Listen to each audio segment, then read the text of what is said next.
माओवाद प्रभावित इलाके में जहां माओवादियों की अपनी समानांतर सरकार चलती है, वहां माओवादी अपने कुछ नियम कायदे कानूनों के मुताबिक चलते हैं।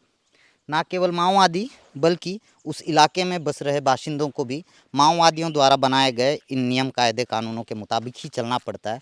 और कोई शख्स यदि माओवादियों के बनाए इन नियमों को तोड़ने की कोशिश करता है तो उसे माओवाद संगठन द्वारा सज़ा भी दिया जाता है, दंडित भी किया जाता है। मैं जिस इलाके में इस वक्त खड़ा हूँ, दरअसल ये माओवादियों के प्रभाव वाला इलाका है, उनके हुकूमत वाला इलाका है। दरअसल इस वक्त मैं नेशनल पार्क में खड़ा हूँ, इंद्रावती नेशनल पार्क में खड़ा हूँ और यहाँ से गुजर ही रहा था सड़क मार्ग से होते हुए और मेरी नज़र एक बोर्ड पे पड़ गई। उस बोर्ड की क्या ख़ास बात है बताऊंगा आज की इस रिपोर्ट में। नमस्कार, मैं मुकेश चंद्राकर हूं और आप बस्तर जंक्शन देखना शुरू कर चुके हैं। बस्तर जंक्शन में मैं बस्तर की बात करता हूं, बस्तर के ज्वलंत मुद्दों की बात करता हूं, बस्तर के आदिवासियों की कहानी बताने की कोशिश करता हूं। अगर आपको बस्तर जंक्शन के रिपोर्ट्स पसंद आते हों तो बस्तर जंक्शन के यूट्यूब चैनल को आप सब्सक्राइब कर सकते हैं, फेसबुक पेज पर आप हमें फॉलो भी कर सकते हैं। बहरहाल मैं इस वक्त भारत सरकार द्वारा सन 1975 में इस इलाके को इंद्रावती नेशनल पार्क का दर्जा दिया गया था। इंद्रावती नेशनल पार्क के रूप में इस जगह को स्थापित किया गया था और उस दौर में इस इलाके में पर्यटकों के लिए रास्ते खुले थे और वक्त के साथ 80 के दशक में माओवादियों ने इस इलाके में दखल दिया और मौजूदा स्थिति ये है कि इस इलाके में माओवादी अपनी समानांतर सरकार चलाते हैं। आपकी और हमारी चुनी हुई सरकारों की पकड़ यहाँ पे बहुत कम है, ना के बराबर है। माओवादियों का जो संगठन इस इलाके में काम करता है, उन्होंने भी अपने एरिया कमेटी का नाम इसी नेशनल पार्क के नाम पर रखा है, यानी कि Indravati national park area committee के नाम पे इस इलाके में माओवादियों द्वारा सक्रिय संगठन का नाम है। और जिस जगह मैं खड़ा हूँ, जिस जगह पे मैं रिपोर्ट ये तैयार कर रहा हूँ, जिस जगह से आपको ये रिपोर्ट मैं दिखा रहा हूँ, बता रहा हूँ, दरअसल इस इलाके में माओवादियों का नेशनल पार्क एरिया कमेटी काम करता है। मैंने वीडियो की शुरुआत में एक बोर्ड का जिक्र किया था और वो बोर्ड ये है जो माओवाद संगठन द्वारा इस पेड़ पे चस्पा किया गया है। इस बोर्ड की कुछ ख़ास बातें हैं जो जानकारी मैं आपको देना चाहता हूँ और मेरे कई दर्शकों के लिए ये जानकारी बिल्कुल नहीं होगी। इस बोर्ड को आप देखिए, इस बोर्ड में माओवाद संगठन द्वारा 4 बिंदुओं पे कुछ चीज़ें लिखी गई हैं जो मैं बताना चाह रहा हूँ। पहली बिंदु पे लिखा गया है जंगल का सुरक्षित जनता की, मतलब जंगल की सुरक्षा की जिम्मेदारी जनता की है। दूसरा, इस जंगल से किसी को भी सामान ले जाने का अनुमति नहीं मिलेगा।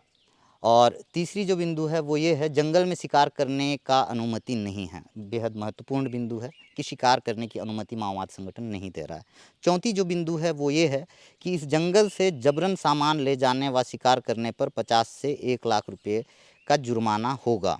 मतलब इस जंगल से आप जबरन सामान ले जाने की कोशिश करते हैं या फिर आप शिकार करते हैं, तब की परिस्थिति में 50,000 से 1 लाख रुपए का जुर्माना आपको मिलेगा।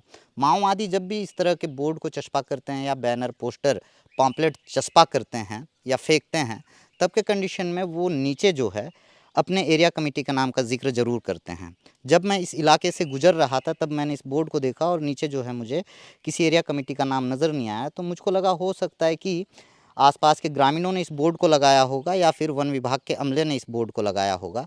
लेकिन कुछ दूर जब मैं आगे बढ़ा था तो मेरी मुलाकात माओवाद संगठन के एक सदस्य से हुई, तो उन्होंने मुझको ये बताया कि इस बोर्ड को माओवाद संगठन के नेशनल पार्क एरिया कमेटी द्वारा ही यहाँ पे चस्पा किया गया है और ये जो चेतावनी दी गई है, ये चेतावनी भी माओवाद संगठन द्वारा ही उन लोगों को दी गई है जो इस इलाके में शिकार करने की कोशिश करते हैं या फिर इस इलाके के बेशकीमती लकड़ियों को काटते हैं या तस्करी करते हैं। माओवाद संगठन जो है वो भी बेहद गंभीर नज़र आ रहा है वन्य जीवों के संरक्षण के लिए। हालांकि भारत सरकार ने भी वन्य जीव संरक्षण अधिनियम बनाया है, बेहद प्रभावी कानून है। हालांकि उसका पालन कितना होता है मैं स्पष्ट तौर पर नहीं कह सकता, लेकिन जिस इलाके में मैं हूँ यहाँ पे शिकार करना पूरी तरह से प्रतिबंधित है, क्योंकि इस इलाके में माओवादियों का अपना कानून चलता है, जैसा कि मैंने आपको बताया। और चूँकि आदिवासियों की कुछ परंपराओं में ऐसा है कि कुछ त्यौहार जो उनके होते हैं उसमें शिकार करना बेहद ज़रूरी हो जाता है। ऐसे मौक़ों पे आदिवासी ज़रूर शिकार करते हैं, मगर अन्य मौक़ों पे इस इलाके में शिकार नहीं किया जा सकता और ना ही यहाँ से आप किसी तरह की कोई तस्करी कर सकते हैं। ये जो इलाका है, आपको बता दूं कि इस इलाके से बड़ी मात्रा में बांस निकला करता था। बताया ये भी जाता है कि इस इलाके से एशिया में सबसे ज़्यादा बांस का उत्पादन इसी इलाके से होता था, इंद्रावती नेशनल पार्क के इस इलाके से। चारों तरफ जो है ये पहाड़ी इलाका है और यहाँ पे चारों तरफ बांस के इस तरह के आपको पौधे नज़र आएंगे। घना जंगल है, चारों तरफ आप देखेंगे 10 मीटर की दूरी पे किसी तरह की कोई विजिबिलिटी नहीं है, इतना घना जंगल है। और यहाँ पे जो है माओवादियों ने पूरी तरह से प्रतिबंधित कर रखा है किसी भी तरह के पेड़ों की कटाई के लिए भी। तो 80 के दशक में, 90 के दशक में यहाँ से बड़ी संख्या में बांस की कटाई होती थी और सरकार इसे खरीदती थी। मगर सन 2004-5 में जैसे ही सलवा जुड़ूं का प्रादुर्भाव हुआ, उसके बाद से जो है इस इलाके से बांस की कटाई में काफ़ी हद तक गिरावट आई है। और उसके साथ ही कुछ ग्रामीणों ने मुझको बताया कि सरकार जो कीमत दे रही है बांस की कटाई की, वो बेहद कम है मेहनताना के मुकाबले। इस वजह से जो है बांस की कटाई यहाँ पे रुकी हुई है। मगर सबसे महत्वपूर्ण बात यह है कि माओवाद संगठन के जो नियम कायदे कानून हैं, वो इस तरह से चस्पा करके लोगों को ये चेतावनी देते हैं, जो इस इलाके में शिकार करने की कोशिश करेंगे या फिर अवैध कटाई करने की कोशिश करेंगे, उन्हें जो है माओवादियों के गुस्से का शिकार होना पड़ेगा। इस बोर्ड को दिखाने के पीछे का मेरा यही मकसद था, यही बताना चाह रहा था कि जिस इलाके में सरकार की पहुंच अब शून्य हो चुकी है, जिस इलाके में माओवादी अपनी समानांतर सरकार चलाते हैं, वहां उनके अपने कुछ नियम कायदे कानून चलते हैं, जिसमें से माओवादियों का एक कानून ये भी है कि भाई वो भी वन्य जीवों के संरक्षण के लिए बेहद गंभीर नज़र आ रहे हैं। साथ ही इन जंगलों की कटाई के लिए या फिर किसी भी तरह के अवैध कटाई के लिए गंभीर नज़र आ रहे हैं। 7 अप्रैल 2023 को बीजापुर सुकमा के सीमावर्ती इलाके में एक द्वारा एयर स्ट्राइक को अंजाम दिया गया था। इस दौरान भी माओवाद संगठन के सदस्यों से मेरी मुलाकात हुई थी, जहां उन्होंने मुझे बताया था कि भाई उन्होंने शिकार के लिए प्रतिबंध लगा रखा है।